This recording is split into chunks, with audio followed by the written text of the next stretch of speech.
Oyi banke kebo. Ezigbo onye gbake no, ezigbo onye mgbidi. Okay. Mgbidi dịkwa na Imo State o.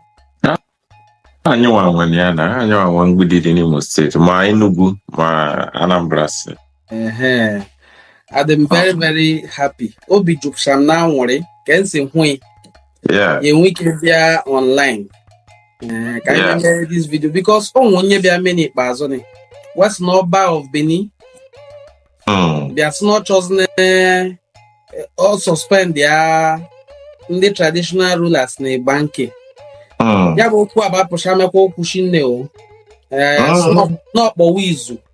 You know, because maybe he's the head of the Traditional Rulers Council, they will use that as a means to maybe try to twist the traditional rulers from a banke, which is an entire local government. I'm sure from the list that I saw, there are no fewer than 5 or 6 traditional rulers that were suspended by him, according to him. He called them Enogie, which they use, the word they also use to refer to some of our traditional rulers. They'll call them Enogie or chiefs.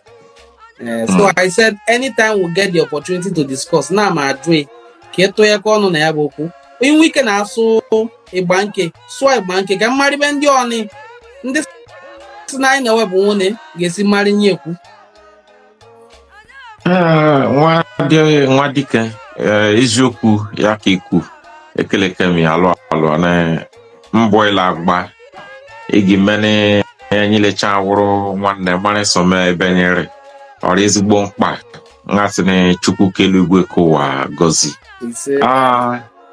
menwa ezokwu shi nwa mgbidi okwe onye mgbidi Igbake gbomkwe kelekemi nwanne.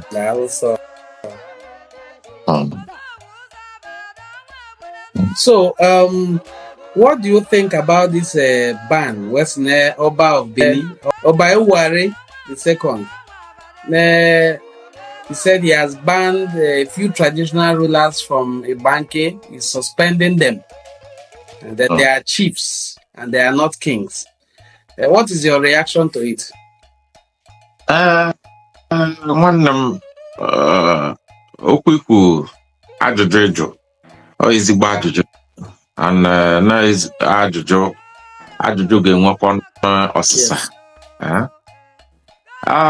nke weziokwu n'ekeke nledoma akọwa some and nye enwe some ihe ndị oyibo kpọọ misconception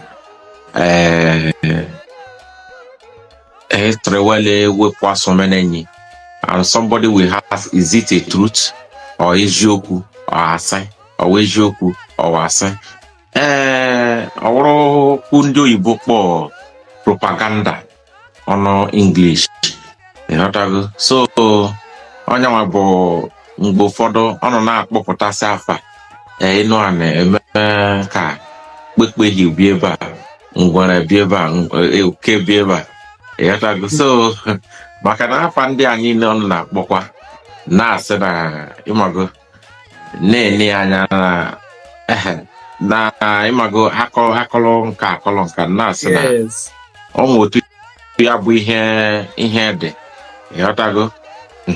Maka na onwe afọ onwe ike ịmara dị meaning mana onwe ike onye ọzọ amara dị meaning mana ije na nke ha asị gị nọ afọ ha nwa ịghọtago. And onye a sị no ọ dị ka onwe ndị nke ha bi ebe mana ị ga-ajụ onwe gị ajụjụ onwero ndị nke anyị nwa ha nwa na-esi na ha bi befa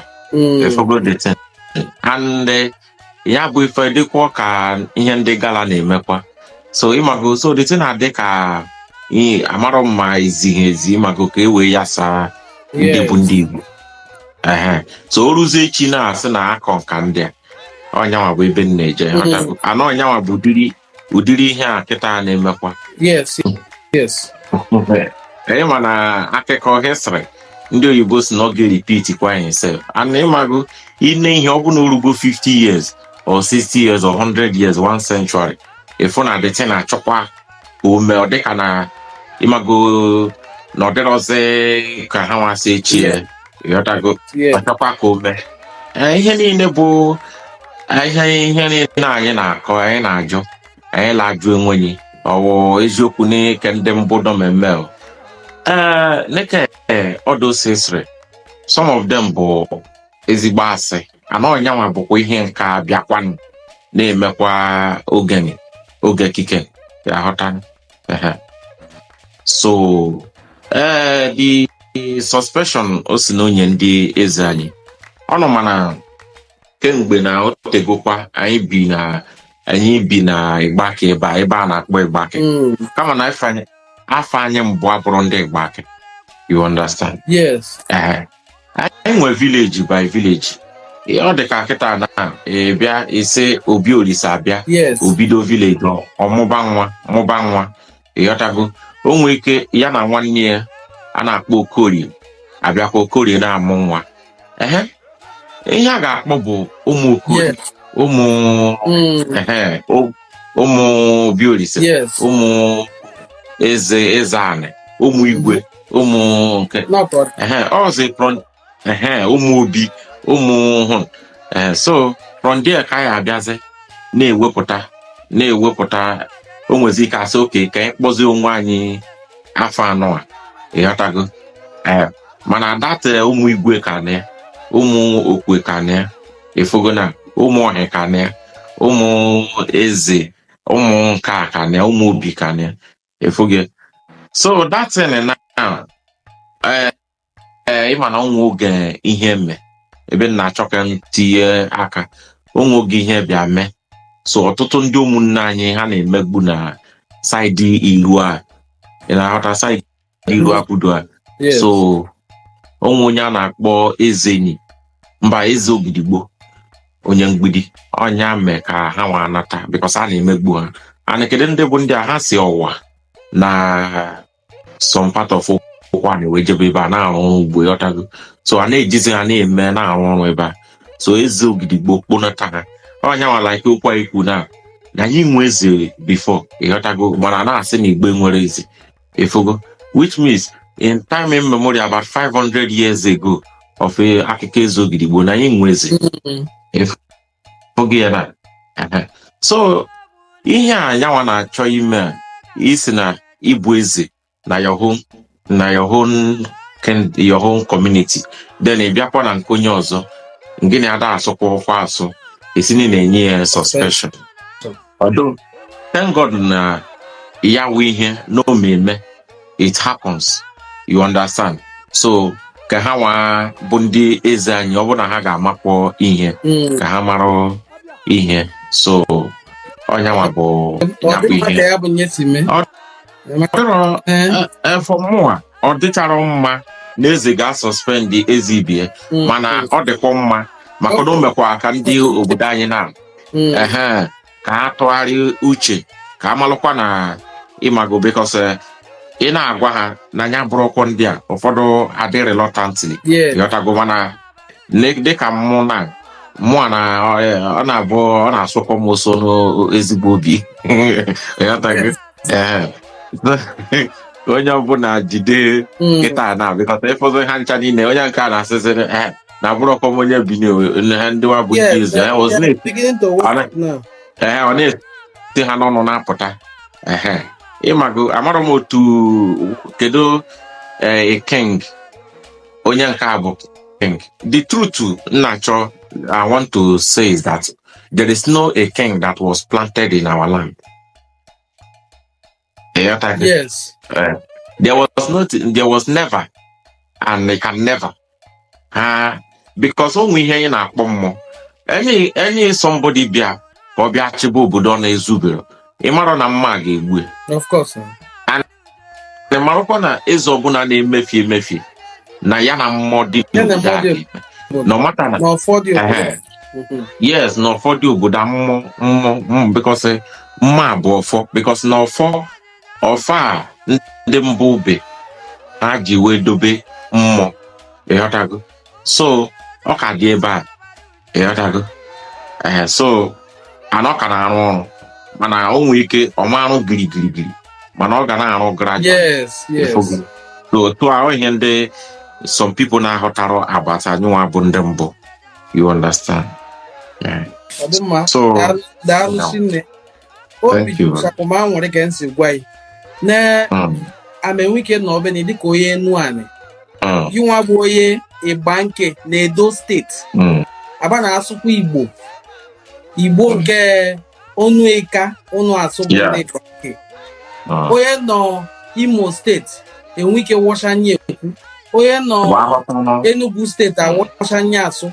Mana ụfọdụ nọ just not less than 20 minutes drive from your community. Ada another nyaso. Aso we na funyo.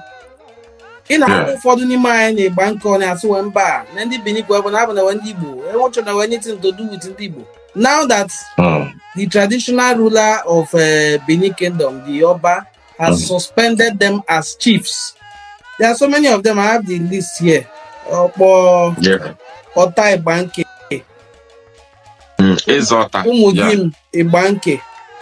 Imagine Eze for suspending because they are beginning to see that these people are now conscious of their Igbo identity.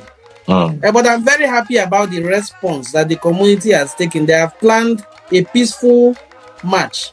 And then maybe the state government will now realize, because all eyes are now on Imo State, on Edo State, because of what has happened there recently.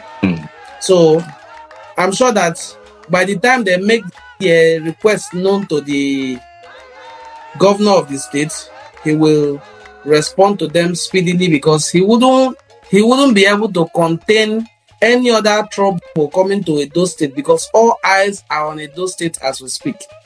And the Oba suspending traditional rulers who are on the same pedestal with him, because I keep telling people that Obi of Uguluku is in the same rank with the Oba of Benin, because he visits my community on diplomatic visits. My community king also visits Benin for diplomatic visits. It's only our neighbors in Iseluku that you will see that a king visited a fellow king and he was asked to sit among their subjects. Among the chiefs, I just didn't find that funny at all. Because you will see my king and the Oba of Benin sitting on the same, just next to each other, because they are equals. That is the same thing we are wishing for and advocating for our kings in a banquet as well. Konwike nabasha andeni dike eze webu kwesi bu eze ke ya nwa si bu eze ndị Benin ka ọ bawa akpọ abode na asụsụ ndị Edo, asụsụ ndị Yoruba do. Kendi ni nwe ike na aza eze, aza na Enogie, aza na we Oba, Obi eze kwa aza asụsụ Igbo. Showing that ndị Igbo kwa ebu. So Konwike nkwado ọbụna a ga-enwe ike ọ bụ anyị ikwu okwu do, to give them a voice so that people can know what is happening in the state. We will continue to do that. I want to use this opportunity to thank you once again for joining this live broadcast. If there's any last word you have to add to us, you can do as we conclude, because it's almost 12 a.m. here. Okay. Thank you so much. It's a very wonderful day today, and for having me and for being with you. And what you are doing is very amazing, And I greet everyone. And as the truth is coming, and this, if you watch around now, what is happening, and all those things, it's not a surprise for us that knows the history and what has happened, because now some of us, although some people, their father didn't tell them stories or history in the past. So, but there are some people their father told, and that is why when we come out we say it the way it is. Yes. And no matter whoever, even you are a king, I will tell you that you can't conquer me, because what they are doing is a kind of a conquerment. Yes. You cannot come and see Ngbidi in a bank and you begin to ask whether they are evil or not. It's a sacrilege. It's a taboo. It's an abomination. And when we have our kindreds, our clan across the river, So that has shown that we are from the same lineage. Yes. We are brother, you know. So, but it is so unfortunately that everywhere was a kind of restructure, a kind of a tribalistic this thing, and which we have said that no, we are not going to go there, because the system they are trying to use is like trying to make your brother not to, for you not to recognize your brother, you know. And which means if I see my brother as an Onyangbudi in Imo State, so I will not. But you will like to know your one in the Yoruba land. So which is very, very bad. Very wrong. The same thing with ourselves.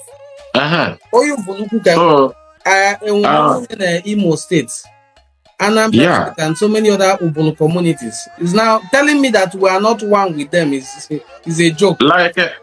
Like him, although time will not permit me to say much, you know, so that we cut it short, you know, like if you come to our back, there is a place called Ishobuluku, you know, so Ishobuluku, and that is a place where people usually stay to rest because it's a very big tree, you know. So, you know, in those olden days, old people, they have a way of naming community, and that shows that we all are from the same ancestral, because we have the same tongue that our forefather has speak for about thousands of years ago. So you see, so that shows that we are related, even if without even looking by body alone. You will know, even if you do DNA, you will see that will prove it very well. Yeah, it will prove it very well, because I also have seen people like Imo State in that Ngudi, you know, that will be asking me, are you people twins? Or you know, so yeah, because of the resemblance, you know, and all those things. So that is it. So, and I thank everybody and that is watching, and I pray that we will have this a day again to be on this line like this to discuss so many things, where I will bring so many facts and that we surprise people, and which me has been doing it, and also be teaching my people, you know, because people are asking questions now. Who are we and which country are we before we come here and this? So I thank everybody. God bless you. Yeah, let you cook. Have a lovely day. Thank you, mother. Thank you.